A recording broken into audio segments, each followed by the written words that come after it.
Israel আমেরিকার টানা হামলাতেও থামছে না ইরানি ক্ষেপণাস্ত্রের গর্জন। মধ্যপ্রাচ্যের ক্রমবর্ধমান সামরিক উত্তেজনার মধ্যে নতুন করে শক্তির প্রদর্শন করল ইরান। তেহরানের দাবি, একটি ক্ষেপণাস্ত্র দিয়েই তেল আভিভের একাধিক গুরুত্বপূর্ণ স্থানে আঘাত হানা হয়েছে, যা সাম্প্রতিক সংঘাতকে আরও জটিল করে তুলেছে। ২৭ মার্চ রাতে পরিচালিত এই হামলাকে অপারেশন ট্রু প্রমিস 4-এর অংশ হিসেবে উল্লেখ করেছে ইসলামী বিপ্লবী গার্ড বাহিনী। তাদের কথা অনুযায়ী তেল আভিভের অন্তত ১১টি স্থানে একটি ক্ষেপণাস্ত্রের আঘাতে ক্ষতিগ্রস্ত হয়েছে, যা সামরিক কৌশলের দিক থেকে একটি ব্যতিক্রমী দাবি। যুদ্ধ কবে থামবে তা কোনো পক্ষই এখনও জানে না। এই আবহে ক্রমশ এবার ফ্যাসাদে পড়েছে বেঞ্জামিন নেতানিয়াহুর ইসরায়েল। যুদ্ধের আবহে শঙ্কার মেঘ ঘনাচ্ছে ইহুদি রাষ্ট্রের মাথার ওপর। ভিতরে ভিতরে শক্তিক্ষয় হয়ে চলেছে ইসরায়েলি সেনার। টানা যুদ্ধবিগ্রহ ও ক্ষতিগ্রস্তের ফলে ভেঙে পড়তে পারে ইসরায়েলি বাহিনী। পশ্চিম এশিয়ায় চলমান বহুমুখী যুদ্ধের চাপে ইসরায়েলি ডিফেন্স ফোর্সের প্রতিরোধ শক্তি কমে এসেছে। এই কথা কোনো বিদেশি রাষ্ট্র বা শত্রুপক্ষের দাবি নয়। এই তথ্য জানিয়েছেন খোদ প্রতিরক্ষা দফতরের শীর্ষকর্তা। ইসরায়েলের চিফ অফ ডিফেন্স স্টাফ বা সেনাপ্রধান লেফটেন্যান্ট জেনারেল ইয়াল জামির বৃহস্পতিবার সেনাবাহিনী নিয়ে আশঙ্কার কথা ব্যক্ত করেছেন। নিরাপত্তা ক্যাবিনেটের এক বৈঠকে তিনি জানান, জনবলের তীব্র সংকটের কারণে ইসরায়েলের সামরিক বাহিনী ভিতর থেকে ভেঙে পড়তে পারে। ক্রমবর্ধমান অভিযানের ফলে বাহিনীতে সেনার ঘাটতি দেখা দিয়েছে। দেশের পরিস্থিতি খুব একটা স্থিতিশীল নয়। এই অবস্থায় সেনার সংকট নতুন করে চিন্তা বাড়িয়েছে তেল আভিভের।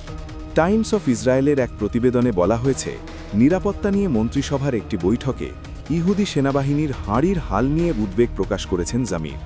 বিষয়টি নিয়ে মন্ত্রীদের সামনে 10টি বিপদ সংকেতের উল্লেখ করে সতর্কবার্তা দিয়েছেন প্রতিরক্ষা প্রধান। টানা যুদ্ধ চলতে থাকলে সেনাবাহিনীর মনোবল তাসের ঘরের মতো ভেঙে পড়তে পারে বলে আশঙ্কা জামিরের। আইডিএফ প্রধান জামির মূলত সরকারকে এই বার্তাই দিয়েছেন যে শুধু অস্ত্র দিয়ে যুদ্ধ জেতা যায় না, যুদ্ধ চালিয়ে যাওয়ার জন্য মানুষও লাগে।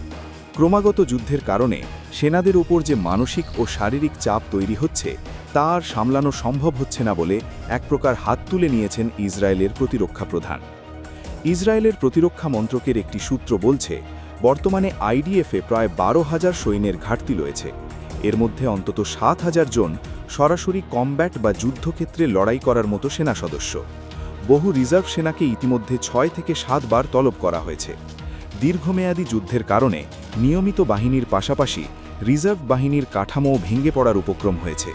ঠিক সময়ে সিদ্ধান্ত না নিলে সংরক্ষিত সেনা ব্যবস্থাকে টিকিয়ে রাখা দুষ্কর হয়ে পড়বে বলেও আশঙ্কা। ইসরায়েলি সেনাপ্রধানকে উদ্ধৃত করে বলা হয়েছে, এই মুহূর্তে আইডিএফের একটি বাধ্যতামূলক সামরিক আইন, একটি রিজার্ভ ডিউটি আইন এবং বাধ্যতামূলক সামরিক সেবার মেয়াদ বাড়ানোর জন্য একটি আইন আনার প্রয়োজন। তা না হলে আইডিএফকে আর কোনো ধরনের সামরিক অভিযানের জন্য প্রস্তুত করা সম্ভবপর হবে না।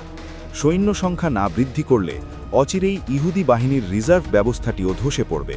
2023 সালের 7 অক্টোবর গাজা যুদ্ধ শুরু হবার পর থেকে বর্তমানে ইরান, লেবাননের হিজবুল্লাহ এবং পশ্চিম দিকে একাধিক ফ্রন্টে একসাথে লড়াই করতে হচ্ছে ইসরায়েলি বাহিনীকে।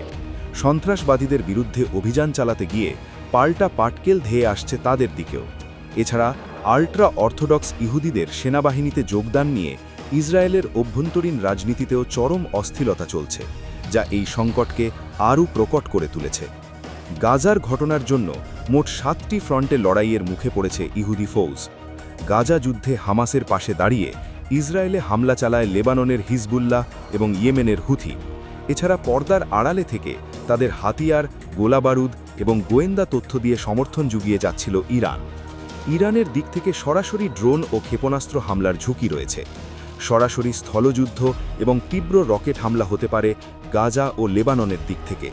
তেল আভিভের পশ্চিম দিকে অভ্যন্তরীণ অস্থিরতা ও অভিযানের জন্য সেনা পাঠাতে হচ্ছে আইডিএফকে। এছাড়াও ইয়েমেনের সশস্ত্র সংগঠন হুথির হামলা এবং ইরাক ও সিরিয়ার ড্রোন হামলাকে রুখে দেওয়ার জন্য সর্বক্ষণ লড়াইয়ের ময়দানে ব্যস্ত থাকতে হচ্ছে ইসরায়েলি বাহিনীকে। এতগুলি লড়াইয়ে সক্রিয় থাকতে গিয়ে সেনাদের কোনো বিশ্রাম বা রুটিনে বদল করা সম্ভব হচ্ছে না। আইডিএফ প্রধানের ভাষায়, যা মানবিক সক্ষমতার বাইরে। সেন্ট্রাল কমান্ডের প্রধান মেজর জেনারেল আভি ব্লুথও এই মন্ত্রিসভার বৈঠকে উপস্থিত ছিলেন। তারও গলায় একই সুর। জামিরের বক্তব্যকে সমর্থন করে তিনি জানিয়েছেন, আইডিএফের সীমিত সেনাবলের ওপর ক্রমবর্ধমান চাপ সৃষ্টি করছে। উচ্চ পর্যায়ের বৈঠকে ব্লুথ জানিয়েছেন যে গত 1 বছরে বেঞ্জামিন নেতানিয়াহুর সরকার জর্ডান উপত্যকা এবং সমগ্র পশ্চিম তীরের জুড়ে অসংখ্য বসতি স্থাপনের অনুমোদন দিয়েছে। এখানকার বাসিন্দাদের উন্নয়ন ও সুরক্ষার জন্য বর্ধিত সুরক্ষা ব্যবস্থা প্রয়োজন, যা আইডিএফের এই মুহূর্তে নেই। তিনি বলেন, সরকারের নীতি বাস্তবায়নের জন্য একটি পূর্ণাঙ্গ সুরক্ষা ব্যবস্থা প্রয়োজন, কারণ বাস্তব পরিস্থিতি পুরোপুরি বদলে গেছে। এর জন্য আরও ইহুদি বাহিনীর প্রয়োজন। ইসরায়েলের অভ্যন্তরীণ রাজনীতির সবচেয়ে জ্বলন্ত ইস্যু এখন এটি। কয়েক দশক ধরে আল্ট্রা অর্থোডক্স ইহুদিরা ধর্মীয় পড়াশোনার অজুহাতে সেনাবাহিনীতে যোগদান থেকে অব্যাহতি পেয়ে এসেছেন, যদিও সে দেশের সর্বোচ্চ আদালত এই ছাড়কে অবৈধ ঘোষণা করে সকলকেই সেনাবাহিনীতে যোগদানের নির্দেশ দিয়েছে। পরিস্থিতি সামাল দেবার জন্য অবিলম্বে আলোচনা এবং নীতি নির্ধারণ প্রয়োজন বলে মনে করছেন বিরোধীরা। আর তাতেই প্রধানমন্ত্রী নেতানিয়াহুর শিরে সংক্রান্তি। জোট সরকারের শরিক দলগুলো, ধর্মীয় দল, যদি এই নিয়োগের বিরোধিতা করে সরকার থেকে বেরিয়ে যায়, তাহলে সরকার পতনের ঝুঁকি দেখা দিতে পারে বলে আশঙ্কা অভিজ্ঞ মহলের। অন্যদিকে সাধারণ জনগণ ও সামরিক বাহিনী চাইছে এই বৈষম্য দূর হোক, তাতে আইডিএফের কাঠামো আরও মজবুত হবে। প্রতিরক্ষা প্রধান ও সামরিক শীর্ষ পদাধিকারীদের সতর্কবার্তা প্রকাশ্যে আসতেই সরব হয়েছে ইসরায়েলের বিরোধী রাজনৈতিক দলগুলো। সেনাপ্রধানের সতর্কবার্তা প্রচারিত হবার পর বিরোধী দলের নেতা ইয়াইর লাপিদ একটি সাংবাদিক সম্মেলন করে সরকারকে তুলোধনা করেছেন। নির্দিষ্ট সামরিক শক্তি, অপর্যাপ্ত সৈন্য এবং পর্যাপ্ত রসদ ছাড়া সেনাবাহিনীকে বহুমুখী যুদ্ধে পাঠানোর জন্য নেতানিয়াহুর সরকারকে কাঠগড়ায় তুলেছেন তিনি। ইসরায়েলের প্রাক্তন প্রধানমন্ত্রী নাফতালি বেনেটও নেতানিয়াহুর সরকারকে এক হাত নিয়ে জানিয়েছেন, ইসরায়েলি নেতৃত্ব আইডিএফকে জিততে বাধা দিচ্ছে। তার দাবি, সেনাদলে 20,000 সৈন্যের ঘাটতি রয়েছে। বর্তমানে সামরিক বাহিনীতে যোগদানের উপযুক্ত 1 লাখ আল্ট্রা অর্থোডক্স গোষ্ঠীর হারেদি তরুণকে বসিয়ে রাখা হয়েছে। যদি তাদের মাত্র 1/5কেও নিয়োগ করা হয়, তাহলে এই সংকট কেটে যাবে বলে ধারণা তার। সেনা ঘাটতির বিষয়ে আইডিএফ প্রধানের উদ্বেগ প্রকাশের ঘটনা এটাই প্রথম নয়। 2024 সালের অগাস্টে ইসরায়েলে পুরুষদের জন্য বাধ্যতামূলক সামরিক সেবা দেওয়ার মেয়াদ 30 মাস করা হয়। সেই মেয়াদ 36 মাস বৃদ্ধি করার জন্য সরকারকে প্রস্তাব দিয়েছিলেন জামির। 2027 সালের জানুয়ারিতে এই সংক্ষিপ্ত মেয়াদের তালিকাভুক্ত প্রথম দলকে অব্যাহতি দেওয়া হবে। তাই চলতি আইন পরিবর্তন না করলে সংকট আরও বাড়বে, সে বিষয়ে কোনো সন্দেহ নেই। ইরানের বিরুদ্ধে আমেরিকার সঙ্গে যৌথভাবে যুদ্ধ ঘোষণার 1 মাস অতিক্রান্ত হয়েছে। এই পরিস্থিতিতে যুদ্ধ থামার কোনো লক্ষণ নেই পশ্চিম এশিয়ায়। 1 ইঞ্চি জমি ছাড়তে রাজি নয় ইরান। মারের জবাব পাল্টা মার দেওয়ার রণনীতিতে অটল সাবেক পারস্যভূমি। ইসরায়েলের মতো সেনা সংকটের মুখোমুখি যাতে না হতে হয়, তাই আগেভাগেই প্রস্তুতি সেরে রাখছে মোজতবা খামেনেইর নেতৃত্বাধীন ইরানি প্রতিরক্ষা বাহিনী। নতুন করে বহু ইরানি তরুণকে সেনাবাহিনীতে নিয়োগ করা হচ্ছে। স্বেচ্ছাতেই অনেকে বাহিনীতে যোগ দিচ্ছেন।